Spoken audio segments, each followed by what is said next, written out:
Thor Love and Thunder. It's thunder, not thunder. Thor Love and Thunder. Thor Love and Thunder is the Curb Your Enthusiasm of the MCU.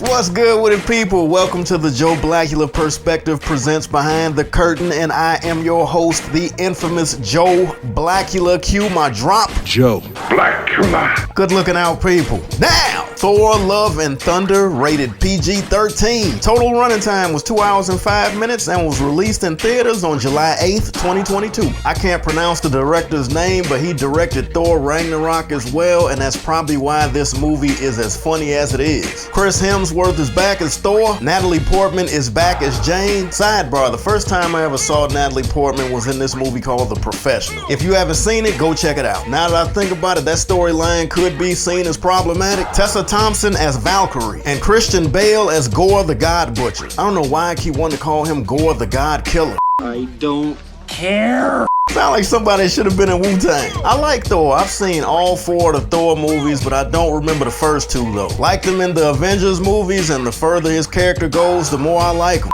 Come on! 4th Thor movie, Gore the God Butcher is killing all of the gods. Thor is the god of thunder. Gore fronts like he wants to kill him, but he really needs Thor's axe to open up this portal. The Asgard kids get kidnapped and get trapped in this place called the Shadow Realm, which actually reminds me a lot of the Phantom Zone from Superman. Team Thor gotta go get them. Jane is back. She's a Thor. That kind of threw me off a little bit. Didn't know that Thor is actually a verb. Action ensues. The first 2 Thor movies were real Shakespeare serious, but Ragnarok and especially this one, Love and Thunder, is on the low sneaky funny. When they did the rollout for Thor Love and Thunder, I don't really remember when it was. They actually had me in the mindset that Jane was gonna actually take over for Thor and was gonna become the next Thor for the next half of movies that Marvel decided to roll out. Made sense. 4th Thor movie, they usually only do 3 of them. Let's see if we can get 3 out of Jane as Thor. Yeah, no. Cue Sheila E. Thought wrong, Russell. Dope scene. The scene where Gore is kind of interrogating and traumatizing Thor, Jane, and Valkyrie while choking them to death at the same time, that is a dope scene. Spoiler alert! The Guardians of the Galaxy show up. They actually kick the movie off. Star-Lord was actually looking kind of sickly, kind of thin. It's a great funny convo between Thor and Star-Lord about being in shitty relationships though. Spoiler alert! Sneeze and you will miss Melissa McCarthy. Blink and you will miss Matt Damon. Although he did cameo in the other Thor movies as well. Real quick, Matt Damon was in Thor Ragnarok 2 as well. Pay attention. Everybody is getting in on this Marvel money. Spoiler alert, Mary's in it. If you're black, all I need to say is Mary. For the sake of everybody else, Mary J. Blige is in it. Sierra 2. The way the movie kicks off explaining how Gore becomes who he is, the way that his god Rapu is roasting him even after his daughter died, the scenes with Jane dealing with the fact that she's dying of cancer also were heavy. So wait a minute. Spoiler alert, Jane has cancer. She dies. Nerd alert! It's a lot of 80s music in Love and Thunder. The movie kicked off with this song from a group called Enya, but then after that,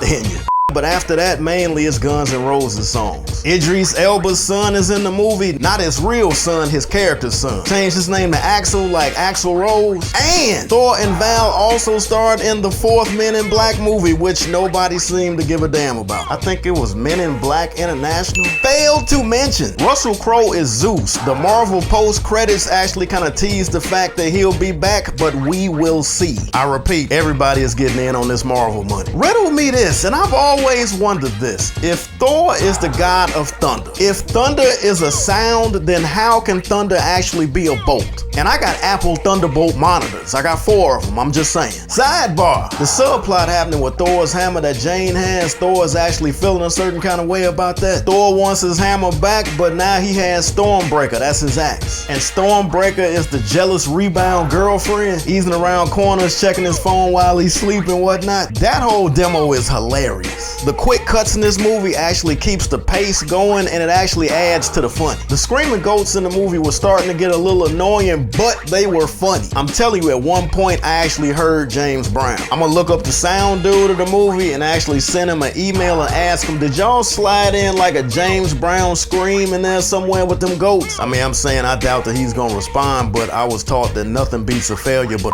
shut the fuck up!